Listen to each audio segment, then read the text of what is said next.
to another edition of Spotlight TV, coming to you from the Center for Spanish-Speaking Peoples. Joining me here is the Executive Director, where he's going to put the spotlight on services and much, much more. Encantada, thank you for having us. Igualmente, bienvenida a nuestro centro. Ay, gracias. I look forward to chatting with you. Estupendo. Director of the Spanish-Speaking Center. How you doing? I'm fine, and you? Thank you very much for taking the time out of your schedule, Claudio. Encantada. Talk to me a little more about the organization. It's a not-for-profit. Talk to me how it all established. Well, the Center for Spanish-Speaking Peoples was established in 1973. It was an effort on the part of some immigrants from South America and Spain also, who wanted to respond to the needs of the community at the time. And that need was, there was a flow of immigrants coming mostly from the southern part of South America to Canada, to Toronto in particular, and they had a lot of need for not only English classes but also daycare services. So how the organization was born was that the women in particular got together and created a small center where women could go and learn English while their children were being cared for. So the whole organization started with those two services, English classes and child-minded services. I like that. I like that a lot. You guys are giving back to the community, the Latin community here in Toronto, Canada, and across Canada, because you get a lot of emails and a lot of people from all walks of life call you or email you regarding their situation, their circumstances, and you know their cases essentially. How does it personally make you feel giving back and helping these people? Well, I mean, it's very rewarding. The job can be can be very challenging at times because there are limited resources and you gotta try to do the most that you can. So it's challenging from that aspect, but there is an element of feeling very rewarded at the end of the day, because you feel that you are actually helping people and that you're having a very visible impact in their lives. All right, talk to me about the services. Well, the core services of the organization are primarily the legal clinic, which is it's one of the programs where we have staff lawyers and legal workers who provide information and legal representation to people in the community who cannot afford a lawyer and who have a problem dealing with what we term poverty law. And poverty law includes housing, employment, immigration, social services, and human rights.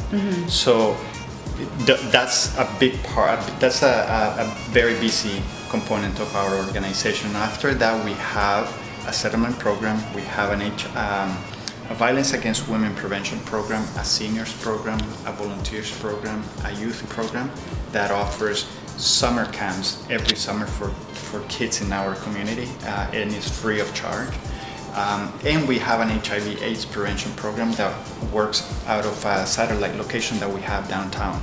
And that's also a very busy program that we have, because they are constantly engaged in projects that are meant to expand our reach. And right now, for example, we just started in the history of our community, the first support group for transgender Latinas, which has been going on for about a year already, and it's been very successful, and because I think it has responded to a community that was there but was not being addressed yet. Right. Talk to me a little more in depth, elaborate a little more how you're truly making a difference, because you know, let's face it, Claudio, you're really making a difference with this center. You're helping out so many women's lives, men, children, not just in Toronto, across the world. You get emails, calls. Talk to me about the impact that you're currently making, you know, because, you know, a lot of Americans want to come live here in Canada. A lot of Venezuelans too, from South America, want to come here.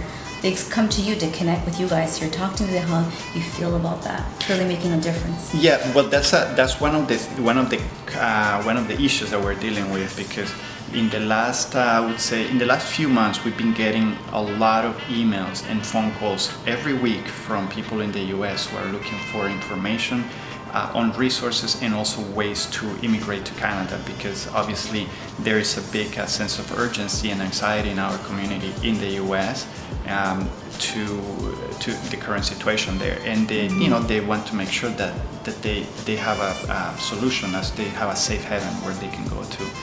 So we've been able to address a lot of those concerns, but we get people who show up from the airport with their suitcases to our offices, and so we are able to give them immediate help in getting them settled to begin with.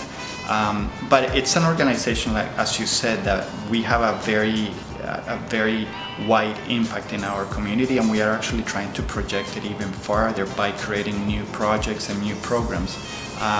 And right now, we are also looking at certain issues that we need to address. Like, for example, according to the latest studies, the Spanish-speaking community has, I think, is the second place in terms of infection rates of HIV in Toronto.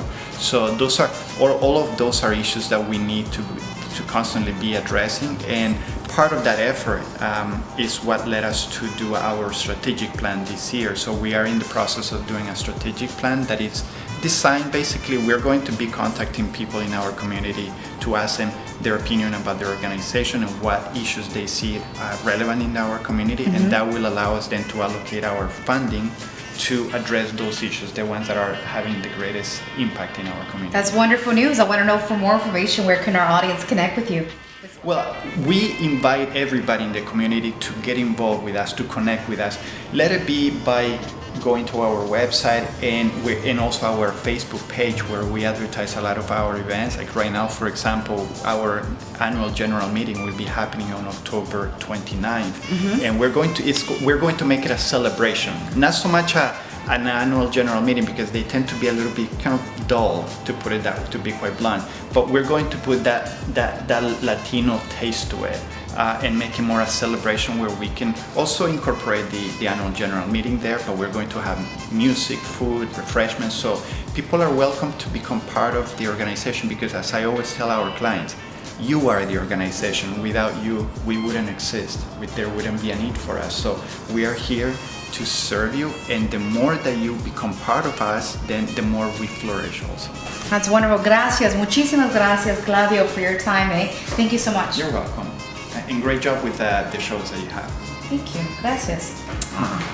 Thank you. Hola, este es Claudio Ruiz. Soy el director ejecutivo del Centro para Gente de Habla Hispana, y continúen mirando Spotlight TV.